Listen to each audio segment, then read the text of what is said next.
Halo teman-teman, apa kabar? Welcome back to my channel. Di video kali ini kita akan melanjutkan tutorial JavaScript. Materi kali ini kita akan membahas mengenai recursive function. Untuk mulainya, silakan teman-teman buka terminalnya dan text editornya. Nah, kita akan masuk ke direktori latihan kita ya. Di sini tutorial JavaScript. Kemudian kita akan membuat direktori baru yaitu recursive function. Kemudian kita akan masuk ke direktori 35 recursive function. Kita akan clear screen, kita akan buka neofilmnya. Oke, kita akan buka sidebarnya. Kita tekan A, file index.html, kita bikin dulu. Tekan A lagi, bikin folder JS, script.js. Kita enter. Nah, kita buka file JavaScript-nya ini, kemudian ini file untuk HTML-nya. Oke, kita buat basic HTML seperti ini ya. Oke, kita akan hapus untuk CSS-nya. Kita hapus.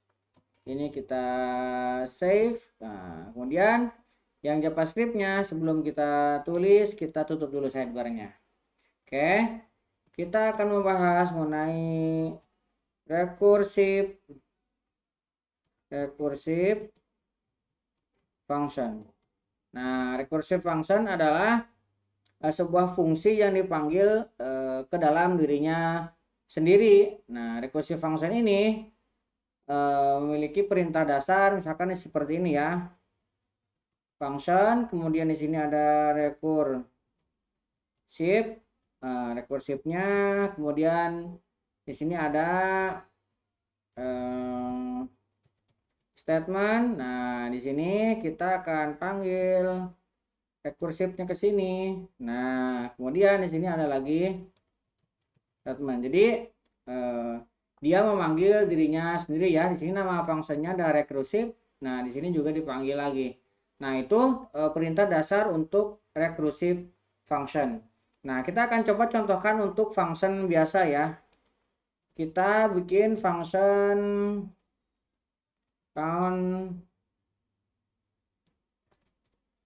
countdown. Misalkan kita akan membuat countdown dari number, kemudian kita akan cetak console.log number. Nah, kemudian di sini kita akan panggil countdown 3. Misalkan seperti ini ya. Kita save. Nah, kita coba jalankan live servernya, Ctrl L.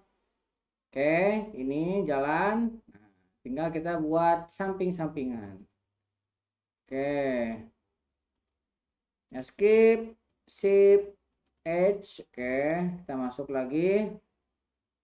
Klik kanan, inspect elemen. Kita masuk ke konsol, lihat. Ini muncul angkanya 3. Ini kalau misalkan kita membuat yang biasa. Nah, sekarang kita akan coba gunakan untuk recursive. Caranya, nah di sini kita tinggal tambahkan. Dia panggil dirinya sendiri. Countdown. Nah, akan dipanggil parameternya dipanggil kurangi dengan 1. Kita save. Lihat dia error. Tuh, error. Kenapa? Karena ini banyak banget. Kita tidak ada pembatasnya ya. Ini kalau sebentar lagi ini akan error ini. Live preloadnya ini akan error, ini udah muncul sih errornya nih, error tuh. Countdownnya error. Kenapa? Karena tidak ada pembatasnya. Nah, bagaimana caranya supaya ini tidak error? Kita harus tambahkan batasnya. Misalkan kita akan masukkan ke sini. Kita bikin variabel let next number. Next number sama dengan number min 1. Seperti ini. Nah, ini kita ganti dengan next number. Nah, sebelum kita countdown, kita cek dulu di sini. Kita cek dulu if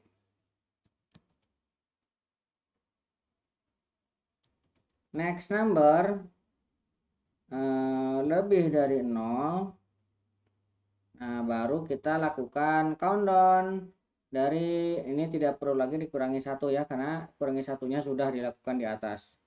Kita save, lihat 3, 2, 1. Ini berhasil, tidak error ya, karena dia udah tidak menyampai batas limitnya. Kayak itu recursive untuk function. Lihat di sini nama fungsinya adalah countdown, kemudian dia panggil lagi di sini dirinya sendiri. Dan diulang akhirnya 3, 2, 1 sampai menemukan batas dan dia keluar dari fungsinya. Nah, itu untuk contoh kita menggunakan recursive dengan sederhana, countdown ya. Nah, kita juga sudah belajar mengenai fungsi dan parsing parameter dan pass by value dan pass by reference ya. Itu sudah pernah kita pelajari. Nah, sekarang bagaimana kita untuk menggunakan itu? Misalkan kita memasukkan let New Year countdown. Misalkan kita ambil New Year countdown dari sebuah countdown. Nah, kita akan ambil karena sudah pernah kita pelajari ya. Jadi sebuah variabel bisa diisi dengan sebuah function dan nanti perilaku dari variabel ini akan bisa melakukan apa yang bisa dilakukan oleh sebuah function, sebuah fungsi ya. Nah, jadi di sini kalau misalkan kita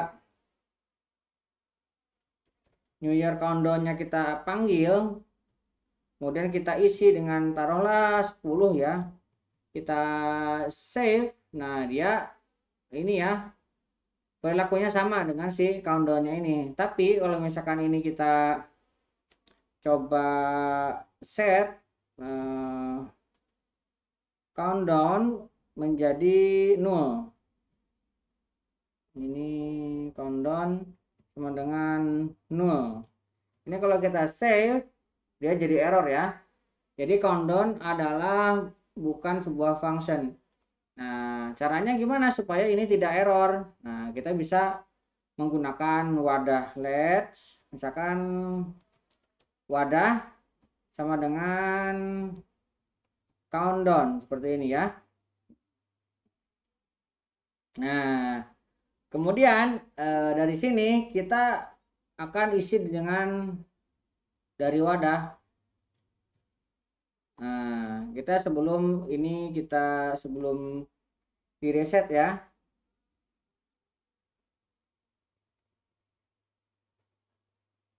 Nah, ini masih contoh lah.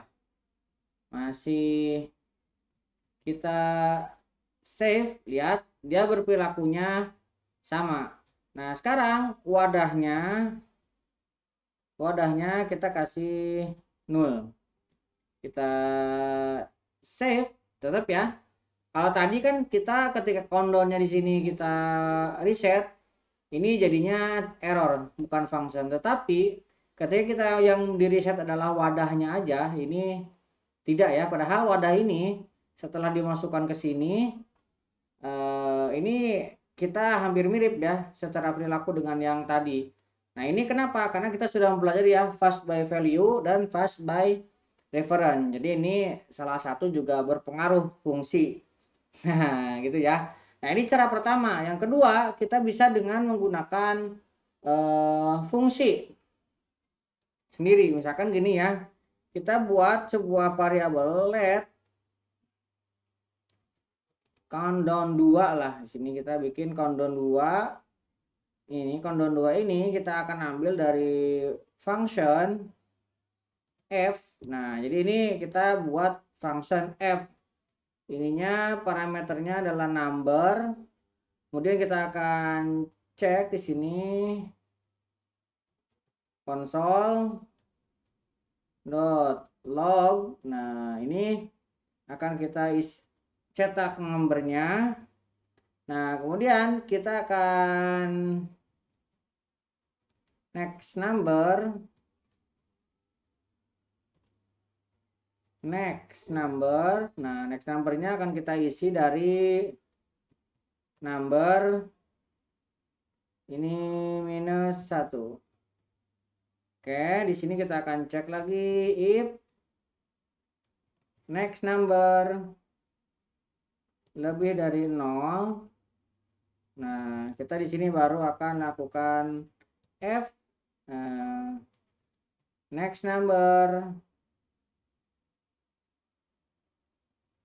Kita save, lihat dia melakukan ya, refresh, tapi belum terlihat perubahannya. Kenapa? Karena belum kita panggil ya. Nah, sekarang kita coba panggil. Nah, new year, new year, kita ambil lagi new year yang sama ya. New year kita isi dengan countdown 2. Nah, kita ambil new year ini dengan yang countdown 2. Ini mirip dengan yang atas tadi ya. Jadi new year ini kita isi dengan countdown yang ini. Nah, tetapi ini perilakunya mirip dengan yang kita buat tadi. Tetapi ini secara langsung ya. Jadi countdown ini adalah sebuah variabel, bukan sebuah function. Fungsinya adalah f, sama. Wadah ini adalah sebuah variabel, sebuah fungsinya adalah countdown dari sini. Nah, ini juga sama, cuman ini dibuat menyatu. Nah, ini kalau misalkan kita coba hilangkan, misalkan countdown 2-nya ini kita buat 0. Nah, dan kita coba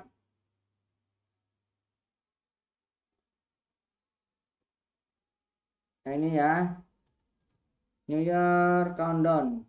Mana? New Year countdown, kita kasih 10 di sini. Kita save. Nah, lihat tidak terjadi error ya. Nah, dia tapi mengulang tuh. Kita scroll ada. Nah, ini mirip dengan yang tadi kita lakukan di atas. Nah, cuman ini kita langsung. Nah, tapi rekursifnya tetap berjalan walaupun kita lakukan reset yang countdown 2-nya. Countdown 2 sudah dimasukkan ke sini. Ini berupa variabel yang dimasukkan dan function perilakunya sudah masuk ke new year count, dan ketika dipanggil maka yang ke reset adalah ini. Tapi fungsinya tidak ke reset. Itu juga contoh untuk function ya. Nah, kita coba contoh lagi untuk menghitung bilangan asli ya. Ini juga sama penerapan untuk recursive function. Nah, kita misalkan punya function di sini untuk sum. Nah, sum ini kita passing parameternya adalah n. Nah, kita akan cek jika n itu kurang dari sama dengan 1. Nah, di sini kita akan returnkan n. Returnkan n. Nah, kemudian ketika dia bukan 1, kita akan returnkan n ditambah dengan hasil dari n-1. Oke, kita save. Oke. Nah, di sini kita akan coba cetak console.log. Misalkan kita akan ambil sum dari 10. Kita save. Lihat hasilnya adalah 55. Ini juga sama. Kita melakukan rekursif ya. Mengambil kagim, memanggil lagi dirinya sendiri. Ini n-1. Ini kalau misalkan saya ganti dengan 1, maka hasilnya adalah 1. Nah, kenapa? Karena kesini dia return kurang dari sama dengan n, jadi satunya langsung dikembalikan, tidak melakukan proses kesini lagi. Tapi kalau misalkan ini 2, kita save, dia jadi 3 ya. Oke, itu juga salah satu contoh untuk mendapatkan bilangan asli. Caranya ya. Mudah-mudahan bisa membantu teman-teman. Jadi materi kali ini kesimpulannya kita sudah belajar mengenai recursive function. Function yang dilakukan memanggil dirinya sendiri dan berulang ya, sehingga kita bisa mendapatkan nilai yang seperti ini contohnya. Mudah-mudahan bisa membantu teman-teman. Buat teman-teman yang belum subscribe, jangan lupa subscribe dan nyalakan tombol loncengnya. Sampai ketemu di video selanjutnya.